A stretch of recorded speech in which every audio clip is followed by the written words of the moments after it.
अस्सलाम वालेकुम एवरीवन। हमारी जो सेकेंडरी लेक्चर सीरीज स्टार्ट हुई थी उसको हम कंटिन्यू करेंगे आज। तो आज हमारा टॉपिक है osmo regulation in fresh water fish. तो किस तरह से इसको लिखना है पेपर में, पूरा पैटर्न मैंने बना के दिया है आप लोगों को। पेपर में बेटा आप लोगों ने इसी तरह से लिख के आना है, ये पूरा का पूरा पैटर्न। ये मैं आपको ना सेंड भी कर दूँगा, मेरा अपना एक ग्रुप है व्हाट्सएप का, उसके अंदर मैं सारी चीज़ें सेंड भी कर दूँगा किस तरह से पेपर में लिखना है। ठीक है, तो स्टार्ट करते हैं टॉपिक हमारा। सबसे पहले तो आप इसको इंट्रोडक्शन देंगे। इंट्रोडक्शन में बताएंगे कि जो फ्रेश वाटर फिशेज होती हैं वो कैसे एनवायरनमेंट में रहती हैं। तो कैसा एनवायरनमेंट इंट्रोडक्शन में बताएंगे आप। तो इनका एनवायरनमेंट कैसा होता है कि इनकी इंटरनल बॉडी खुद बाहर के मुकाबले में क्या होती है, हाइपरटोनिक।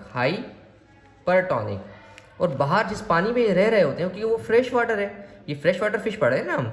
जो फ्रेश वाटर की जो फिशेज होती हैं बेटा, उसमें होता ये कि जो फ्रेश वाटर है उसमें नमकियात की बहुत कमी होती है। तो इन्वायरमेंट कैसा हो जाता है बाहर का, हाइपोटोनिक हो जाता है। जबकि इंटरनली फिश क्या हो जाएगी, हाइपरटोनिक हो जाएगी। तो उसकी वजह से मसला ये होगा, जितना भी पानी है हमेशा कहाँ से कहाँ मूव करता है बेटा, पानी याद रखना, हाइपो से हाइपर की तरफ पानी हमेशा मूव करता है। क्योंकि हाइपरटोनिक सॉल्यूशन वो सॉल्यूशन है जिसमें सॉल्ट की मिकदार ज़्यादा होती है। ठीक है, तो पानी कहाँ से कहाँ मूव करेगा, आउटसाइड से इनसाइड मूव करेगा, आउटसाइड से इनसाइड। तो इंट्रोडक्शन में आप बताओगे कि ये वो वाले लिविंग ऑर्गेनिजम्स है, ये वो जानदार हैं जो जानदार फ्रेश वाटर में रहते हैं। और फ्रेश वाटर एक ऐसा एनवायरनमेंट है जिसमें नमकियात की कमी होती है, हाइपोटोनिक सॉल्यूशन होता है, और फिश के अपना इंटरनली क्या होता है, हाइपरटोनिक सॉल्यूशन होता है। यह आपने इंट्रोडक्शन में बता दिया। नेक्स्ट आप बताएंगे कि ये जो फिश फ्रेश वाटर में रह रही हैं इनको प्रॉब्लम्स क्या क्या आएंगी। तो इनको दो प्रॉब्लम्स आएंगी। देखो, कंटिन्यूस पानी कहाँ जा रहा है, इनसाइड जाएगा इनके, क्योंकि बाहर का एनवायरनमेंट हाइपोटोनिक है, अंदर का हाइपरटोनिक है फिश के। तो पानी हाइपो से कहाँ जाएगा, हाइपर के अंदर जाएगा, यानी फिश की बॉडी में पानी बहुत ज़्यादा जाएगा। तो फिश मर सकती है बिकॉज ओवर हाइड्रेशन की वजह से।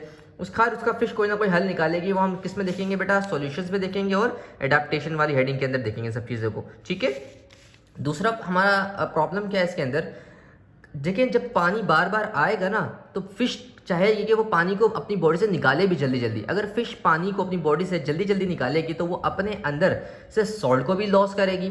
तो सॉल्ट का लॉस होना शुरू हो जाएगा, उसको इंटरनली सॉल्ट की नमकियात की कमी हो सकती है, तो वो भी एक प्रॉब्लम है। तो ये जो फिशेज हैं इनके साथ प्रॉब्लम क्या आएंगी, दो प्रॉब्लम्स आएंगी बेटा। पेपर में आपने इसको इसी तरीके से लिखना है जिस तरह से मैं आपको बता रहा हूँ, introduction, problems they face, solution and adaptation.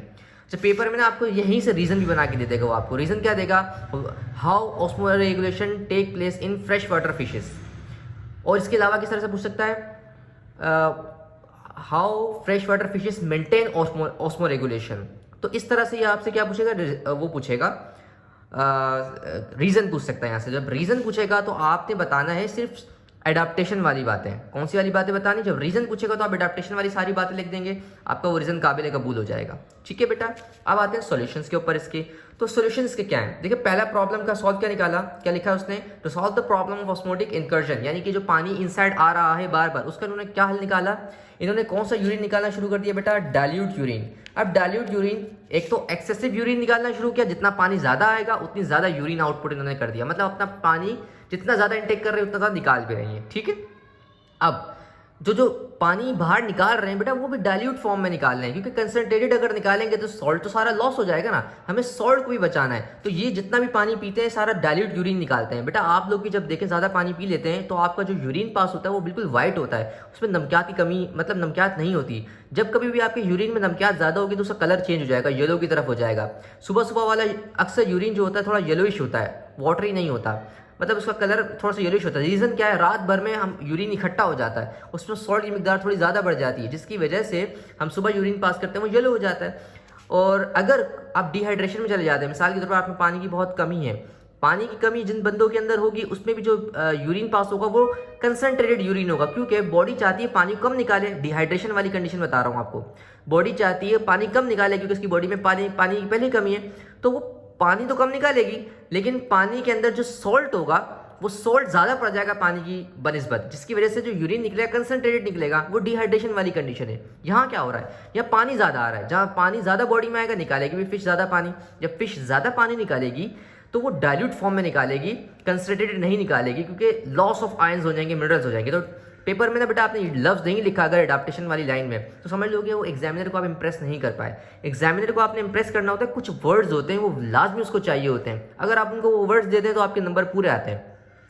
आप हमारे सेकंड ईयर का रिजल्ट देखेंगे, जो लेक्चर सीरीज़ मैंने सेकंड ईयर वालों को, प्रीवियस सेकंड ईयर वालों को लेक्चर सीरीज़ दी थी, उनसे पूछें आप, almost all the 90s number के अंदर 90s के अंदर है। रीज़न बिहाइंड कि वो उस गाइडलाइन को फॉलो कर रहे थे जो गाइडलाइन उनको दे रहा था। तो आप भी कोशिश करें बेटा कि गाइडलाइन को फॉलो करें जो मैं आपको बता रहा हूँ। तो डाइल्यूट यूरिन निकालेगा, ये लाजमी याद रखना, ठीक है।